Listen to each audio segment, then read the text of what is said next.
Yo mga idol, kamusta? Sports Talk PH nga pala. Ang pahayag ni Garcia, pag-usapan natin yan mga idol. Ngunit bago ang lahat ay huwag kakalimutang mag-subscribe at i-click ang notification bell button for more sports talk. So para nga po sa mga hindi nakakaalam ay bago magtuos si Ryan Garcia at Mario Barrios, ay binunyag ni Garcia na ang laban niya kay Barrios ay ang siyang magsisilbing huling laban niya na sa ilalim ng Golden Boy Promotions ni Oscar De La Hoya. Ito po ay dahil tapos na umano ang kontrata niya dito. Kaya naman matapos niyang manalo kahapon, kung saan naging isang ganap na world champion na siya, ay nagsalita na ito sa post-fight press conference. Bagamat naging komplikado ang kanilang samahan ng Golden Boy at ni De La Hoya nang dahil sa mga hindi pagkakaintindihan na siyang nagresulta sa away-bati na relasyon nila, ay nagpasalamat pa rin si Garcia sa lahat ng ginawa ng Golden Boy para sa kanya. Paliwanag ni Garcia na alam niya umano na may mga hindi magandang nangyari sa kanila sa nakaraan. Subalit hindi umano siya nagtatanim ng galit at sama ng loob. Kaya sa bandang huli umano, ay lubos pa rin daw ang pasasalamat niya sa ginawa ng Golden Boy Promotions para sa karera niya. Sa ngayon po ay hindi pa malinaw kung saan pipirma si Garcia para sa susunod niyang laban. Pero wag na po tayong magulat kung makita natin siyang pumasok sa Zuffa Boxing Promotions ni Turki Al-Ashik at Dana White.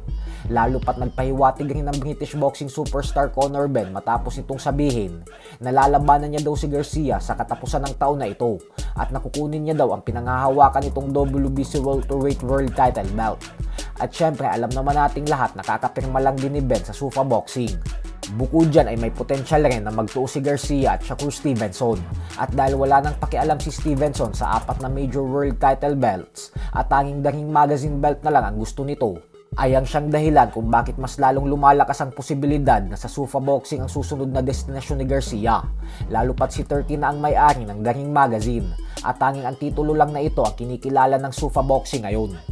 Sa kabilang banda naman mga idol ay matapos nga pong mag-trending ng pagkatalo ng ating pambato na si Marlon Pagalpalan via second round technical knockout sa kamay ng Japanese knockout artist na si Jin Sasaki, ay nagsalita nga po si Pagalpalan.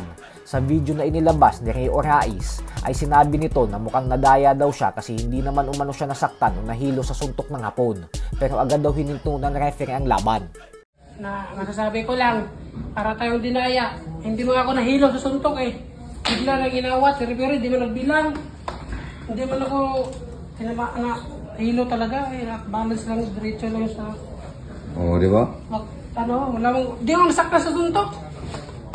Nagulat na nga ako kasi bigla mong inawat, walang bilang-bilang. Balance sa ganito para itong sabay sa pag-atras ba? Oo, di ba? Hindi wala kasunod na Kaya pagwagsak, diretso ko tindog eh. Para mo balos ko, ang tinga mo ko kaya ang pinipirig. Mukha na, tuloy kahit naman ang gagkos na. Ang Tagalog ko sa pera niya na, bakit? Ano nangyari? Bakit? Bakit ako? Bilangan? Wala,